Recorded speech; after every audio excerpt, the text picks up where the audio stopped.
또 많은 분들이 기다리시는 시간입니다. 두 분의 출연자가 어떤 히든주를 준비했는지 관심주 본격적으로 들어보도록 하겠습니다. 업종 상관없이 저희가 모든 섹터를 열어두고 당장 투자가 가능하다, 유망하다라고 보시는 종목을 들어봅니다. 종목명은 카카오 채널에서 확인하실 수 있겠고요. 자, 먼저 송기훈 전문가부터 가보도록 하죠. 힌트를 좀 나눠주신다면 어떤 기업입니까? 동사는 이제 2025년 2분기에 실적 턴어라운드를 기록하면서 긍정적인 모멘텀을 보여줬고요. 매출액과 영업이익이 모두 전년 동기 대비 성장을 했습니다. 특히 영업이익 같은 경우에는 전분기 대비 큰 폭으로 개선이 되었고, 이러한 실적 개선은 자회사들의 수익성 향상과 플랫폼 부분의 견조한 성장은 힘입은 결과입니다. 또한 AI 대중화 원년을 선포하고 AI 기술을 핵심 플랫폼에 접목하는 전략을 적극적으로 구사를 하고 있고요. 오픈 AI의 협력을 통해서 AI 에이전트 개발, 자체 한국어 경량 모델 카나나 개발, 그리고 개편을 통한 PD형 지면 확대 및 쇼폼 컨텐츠 도입 등 향후 트래픽 증가와 광고 매출 증대를 견인할 것으로 예상이 되고요. 신사업 부분의 성장은 동사의 미래 성장 동력을 강화하고 있습니다. 지금 증권사들도 말씀하시는 히든주에 거는 기대가 꽤 큰 것 같습니다. 최근에 나온 내용을 보니까 증권사 11곳 중에서 7곳이 앞으로의 목표 주가를 좀 올릴 수 있다. 뭐 이런 목표 주가 상향 내용을 밝혔더라고요. 뭐 역시 접근 전략은 주가 상승을 기대하고 지금 들어가도 문제가 없는 상황이겠죠? 국내 증권사들이 특정 종목의 목표 주가를 상향 조정하는 것은 그냥 그만큼 해당 기업의 하반기 성장성에 긍정적으로 보고 있다는 시그널이나 마찬가지죠. 2025년 2분기 매출액과 영업이익이 모두 폭발적으로 성장을 했고요. 긍정적인 실적 흐름을 앞으로도 보여줄 거로 기대를 하고 있습니다. 특히 AI 서비스 출시 및 사업 개편 등 하반기 성장 동력을 확보를 통해서 지속적인 실적 개선이 기대가 되는 종목이고요. 동사는 이제 국내 압도적인 점유율을 바탕으로 커뮤니케이션 허브 역할을 수행을 하고 있습니다. 2005년 9월부터 탭 개편을 통해서 친구 목록 피드를 PD 형태로 개편하고 오픈 채팅 탭을 쇼폼 콘텐츠 중심의 탭으로 개편하는 등 사용자 경험 고도화를 추진할 예정에 있고요. 2분기 동사의 실적 호전은 자회사들의 수익성 개선이 가장 큰 역할을 했는데요. 이는 플랫폼 부분의 견조한 성장에 기인하고 있습니다.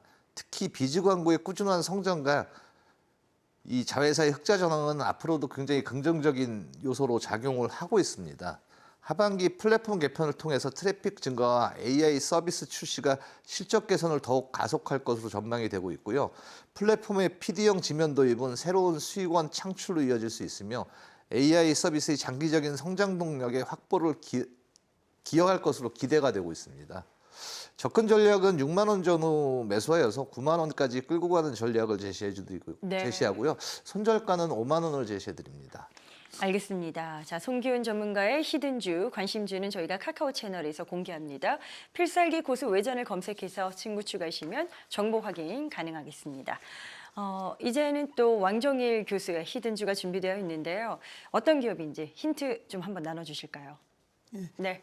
히든 종목으로 꼽은 이유는 크게 네 가지입니다. 첫째, 탈중국 공공만 자립을 선도하고 있다는 점입니다.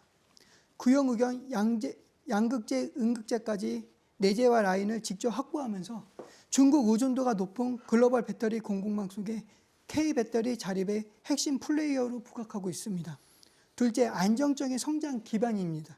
단순히 소재만 생산하는 게 아니라 글로벌 완성체 업체들과 장기 공급 계약을 잇따라 체결하면서 향후 수년간 매출을 담보할 수 있는 수주 장부를 이미 확보해 놓은 상태입니다.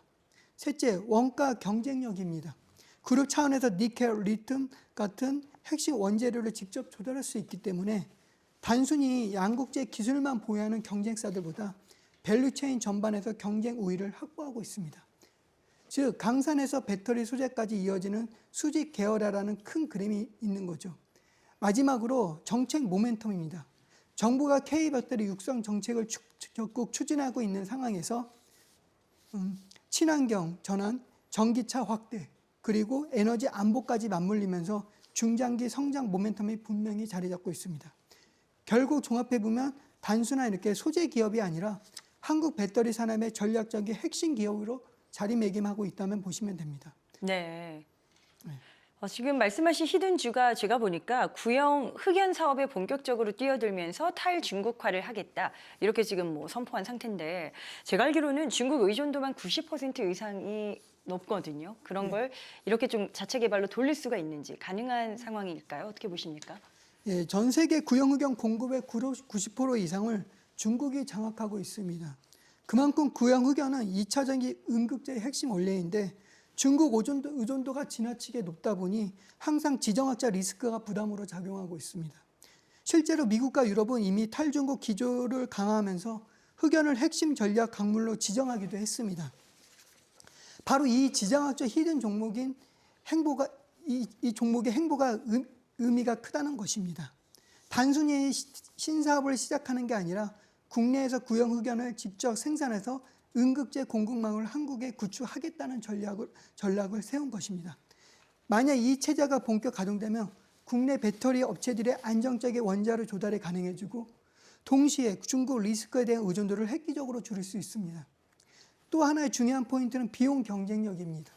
그룹 차원에서 리튬, 니켈, 흑연 등 핵심 강물을 통합적으로 조달할 수 있기 때문에 단순히 공급망 안정화에 그치지 않고 원가 절감 효과까지 기대할 수 있는 것이기에 결국 이번 구형 흑연 사업의 진출은 단순한 신사업 확대가 아니라 한국 배터리 산업 전체의 공급망 자립하는 큰 그림 속에서 봐야 한다고 생각하고 있습니다. 네, 알겠습니다. 자, 그렇다면 왕정일 교수의 히든주 접근 전략은 어떻게 가져가는 게 좋을지 구체적인 내용들도 한번 좀 봐주시죠. 어떻게 접근해야 하느냐 많은 분들이 궁금해 하시는데요. 네. 단기적으로 주가 보다 요인이 있다는 점을 먼저 인정해야 합니다. 이미 소재주 전반이 단기 모멘텀에 따라 등락이 컸기 때문에 이미 지금 자리에서 무리하게 추격 매수하는 건 바람직하지 않다고 봅니다. 다만 중장기 성장 스토리는 분명합니다. 구형 흑연 내재화를 통해 탈중국 공급망 자립이라는 큰 그림을 그리고 있고 양극재, 음극재 사확장을 통해 K배터리 밸류 체인저의 전략적 핵심으로 자리 잡고 있습니다. 여기에 글로벌 전기차 수요 확대와 정부 정책 지원까지 맞물리면서 시간이 갈수록 기업 가치가 재평가될 가능성이 큽니다. 따라서 접근 전략은 단기 급등을 이렇게 쫓기보다는 조정 구간에서 분할 매수를 통해 비중을 천천히 늘려가는 방식이 가장 적절합니다. 쉽게 말씀드리면 단기 시세보다는 시간을 두고 가져갈 종목이라는 관점에서 보시는 게 맞겠습니다. 이 소재 기업을 넘어 한국 배터리 산업의 공급망 전략 자산이라는 점에서 중장기 투자자들에게는 충분히 매력적인 선택지라고 저는 생각합니다. 그리고 14만 5천 원부터 분할 매수 전략이 유효합니다. 네. 목표가는 17만 1천 원까지 열어두고 만약 주가가 흔들릴 경우에는 13만 2천 원에서 손절로 대응하시길 권해드립니다.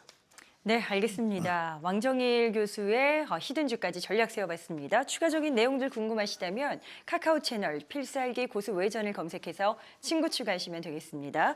모든 투자에 대한 최종 판단은 투자자 본인에게 그 책임이 있습니다. 항상 자신의 원칙에 맞추어서 현명한 투자하시길 바랍니다.